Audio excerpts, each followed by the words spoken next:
Kenia Monge was born on June 25, 1992, in the warm country of Honduras, located in Central America. Her mother, Maria Monge, left her with her grandmother when Kenia was a child and migrated to the United States to pursue the dream of a better life. In this new land, Maria married a kind and loving man named Tony. Spending most of her childhood in Honduras, Kenia moved to the U.S. to join her mother and stepfather at the age of 12. Tony became a father figure in Kenia's life. He always took care of her, and they shared a strong father-daughter bond. Although Kenia knew very little English, she was smart and outgoing, which helped her adapt quickly. After graduating from high school, she started studying broadcasting at a university in their city. Around the same time, she met Leo, who later became her boyfriend. She had a smooth relationship with Leo, but Kenia spent most of her time with her girlfriends and enjoyed partying with them. On the night of March 31, 2011, Kenia planned to go out with her friends as she did every weekend.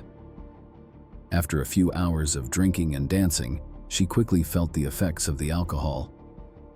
At one point, she told her friends she was going to the bathroom, leaving her purse and phone on the table and asking them to watch her things until she returned. However, Kenia never came back. When her friends realized she hadn't returned, they searched around the bar but couldn't find her. They thought she might have left with someone she knew. On the morning of April 1, 2011, Kenia's boyfriend, Leo, woke up and noticed she wasn't in bed. He knew she had spent the previous night with her close friends, but her absence was highly unusual for him. If Kenia were going to spend the night at a friend's place, she would have informed her boyfriend beforehand. When he checked his phone, he saw no messages or missed calls. Sensing something was wrong, Leo called Kenia's sister Kim and informed her that Kenia had been missing since the night before. Kim also hadn't heard from Kenia since the evening, which heightened their worries. Leo then called Kenia's parents to let them know she was unreachable, and the family started their search. First, they checked her social media activity and reached out to friends who might know her whereabouts. During these contacts, a surprising detail emerged.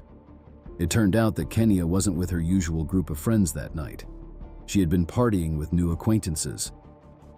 These new friends informed Maria and Tony that their plans had changed, and they didn't know where Kenia was. None of them had seen her that night. The family quickly identified the people she was with that night, and two individuals who heard about her disappearance came to the family's house. They revealed to Tony and Maria that Kenia had been using a fake ID for the past few months. This news shocked her parents. Kenia, being a party girl, used the fake ID to appear older and gain entry to parties. Additionally, her friends handed over Kenia's phone, purse, and house keys, which she had left at the club that night.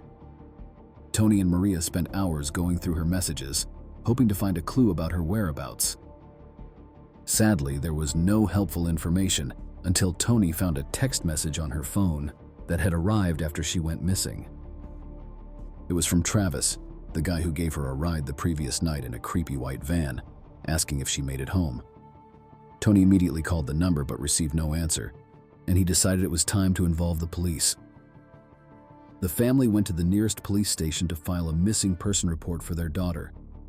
However, the police turned them away, stating they needed to wait 72 hours.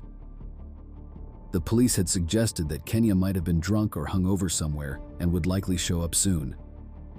Disappointed with the police's response, Tony and Maria quickly printed missing person flyers and distributed them in areas where they thought their daughter might have gone. As the search continued, Tony received a phone call from the individual who had sent the cryptic message to his daughter the day before. Introducing himself as Travis Forbes, the man explained the events of the previous night, a narrative that would change the course of the investigation. Around 2 a.m., while passing by the club, Travis saw Kenia talking to a homeless man, clearly intoxicated. He offered her help, to which Kenia nodded. She mentioned needing to get to her car from another club. Travis offered to accompany her, but upon arrival, Kenia's car was nowhere to be seen. Travis then suggested giving her a ride home, and Kenia disclosed the address of the apartment she shared with Leo. During the journey, Kenia asked for a stop at a gas station for cigarettes, only to find it closed. Later, she conversed with a man named Dan smoking on the sidewalk, speaking in Spanish. At one point, Travis saw Dan give Kenia a cigarette, after which they walked away together, disappearing from view, marking the last time Travis saw Kenia. Travis sent the text message to ensure Kenia's safety, as he was worried about her being drunk. Nonetheless, Tony found it hard to believe Travis's account, due to unanswered questions. Kenia wanting to reach her car without her keys, along with her purse holding cards and cash, made the stop for cigarettes seem puzzling. Following this conversation, Tony contacted the police again, sharing Travis's strange story and emphasizing his ominous feeling about his daughter's risky situation. Despite Tony's plea, the police refused his request again, leaving him frustrated with only Travis's questionable story as a lead. Tony chose to contact Travis again to go over the events. Travis suggested meeting at the gas station, providing Tony a chance to confront the person possibly linked to his daughter's disappearance. Carrying his 9mm handgun, he informed his wife Maria of his plans. After Tony left, Maria urgently called the police, explaining the situation, including Tony bringing a gun to the meeting with Travis. The police decided to act, assuring Maria they would intervene at the gas station if needed. Upon arrival at the gas station, Tony found Travis and his companion waiting, easing Tony with their friendly manner. Travis appeared cooperative and genuinely concerned about Kenia's well-being, causing Tony to question his suspicions. Recounting the same story as on the phone, Travis pointed out the area where Kenia had walked off with the homeless man. Despite Travis's apparent cooperation, Tony's concerns about his daughter's fate lingered, prompting him to share his worries with the officer present. Walking toward Travis's white van, Tony caught a strange bleach smell coming from the vehicle, mentioning it to the officer, who also detected the odor. Requesting to inspect the van, Travis complied, opening the doors to reveal a pristine cargo area with new upholstery, but a messy front seat littered with trash and food wrappers, a contrast that raised suspicions. At the gas station, Travis provided a written statement and was then allowed to leave. Before departing, Travis approached Tony, shook his hand, and expressed hope that his daughter would be found soon, tears streaming down his face as he spoke. Exactly 72 hours after Kenia's disappearance, a missing person report for her was officially filed. The case received extensive coverage in local news and even reached Honduras. Seeking the public's assistance, the family announced a reward for any leads. Around this time, a witness contacted the police, claiming to have seen the missing girl at a Denver gas station around 3 a.m. on Friday night. Following this lead, detectives searched but were unable to locate Kenia. However, they decided to expedite the investigation. Upon reviewing security camera footage, they spotted Kenia in the club lobby. She was intoxicated and in the company of another man. This finding aligned with Travis's account, suggesting that the man in the footage could be the homeless individual he mentioned. Nevertheless, despite these developments, Travis remained the last known person to have seen Kenia alive, leading detectives to focus their attention on him. Subsequently, a woman reached out to the police, disclosing that she had rented her bakery to Travis, who had been operating it for months. She provided the police with security footage from the night Kenia went missing, which revealed some irregularities. After noticing that the camera had been tampered with, she reviewed the footage and saw Travis as the last person recorded. The footage showed Travis wearing cleaning gloves behind the bakery, loading a cooler into his vehicle. He then exited through the bakery's back door carrying a bottle of bleach and later turned off the security cameras. With this lead, the police brought Travis in for questioning, but he stuck to the same story, claiming to have been with his girlfriend that night, who could confirm his alibi. However, upon further questioning, his girlfriend's account did not align, raising suspicions. Travis's phone did not register near his girlfriend's home the night Kenia disappeared, and officers also noticed a small cut on Travis's arm, which he attributed to a fight with a homeless man. Digging deeper, the police interviewed Travis's neighbors around the bakery, who reported witnessing a significant cleaning operation behind the bakery, along with a white cooler. Suspicions surrounding Travis deepened, further connecting him to Kenia's disappearance, although he continued to present himself as a concerned citizen. Without concrete evidence, Travis could not be charged and remained a free man. Man, I'm sorry that I was indifferent, that I didn't think anything. I didn't think anything. I didn't think she was gonna disappear. I could have walked with them. I could have been more. I could have been like, no, I'm gonna take you home, and I could have intervened more, and not. Public opinion began to shift against him, prompting his disappearance as he absconded in a friend's car to evade scrutiny. Travis drove the stolen vehicle from Colorado to Texas in an attempt to distance himself from the pressure. On May 4th, Travis was apprehended in Austin, suspected of car theft, and extradited back to Colorado for trial. However, his friend withdrew the complaint, leading to Travis's release. The police continued to closely monitor Travis, hoping he would slip up. Despite appearing to lead a normal life, frequenting bars and clubs without displaying any signs of guilt, Travis was under surveillance. On July 4, 2011, while the city celebrated Independence Day with a fireworks display, 30-year-old Lydia Tillman was among the revelers, enjoying the festivities until late into the night.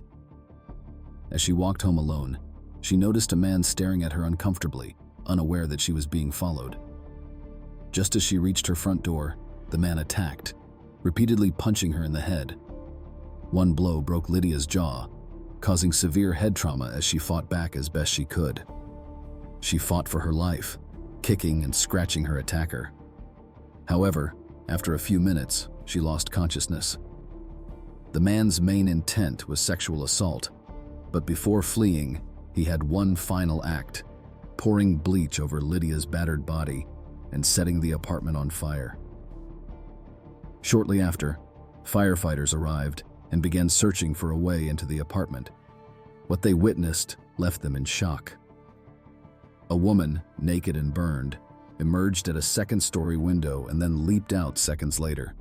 This woman was none other than Lydia Tillman. Left to perish in the flames, she made a desperate leap for survival. Emergency responders promptly rushed to her aid and transported her to the hospital. Sadly, Lydia suffered a stroke shortly after arrival, leaving doctors doubtful about her survival. DNA samples from under Lydia's fingernails were collected and sent to the crime lab, providing critical evidence against her attacker. Furthermore, the use of bleach in the attack mirrored the circumstances of Kenia's disappearance. The police decided to put Travis under surveillance again, leading to a pivotal moment when they spotted him outside a club. As Travis engaged in conversation with a woman, an officer approached him, requested his ID, and questioned him. Strangely, Travis provided a false name and address, displaying extreme nervousness throughout the interaction. 20 minutes after the officer departed, Travis reappeared in different clothing and was observed approaching an intoxicated woman. The two began to walk away together, but the police, unwilling to let him go, arrested Travis for providing false information. That same day, lab results arrived, revealing that the DNA from Lydia Tillman's nails perfectly matched Travis Forbes.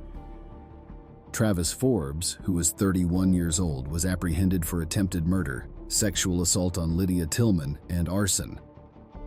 Meanwhile, Kenia's case remained open, prompting detectives to visit him in prison. Travis arrived prepared for interrogation, willing to speak but with two conditions: avoiding the sex offender label and the death penalty.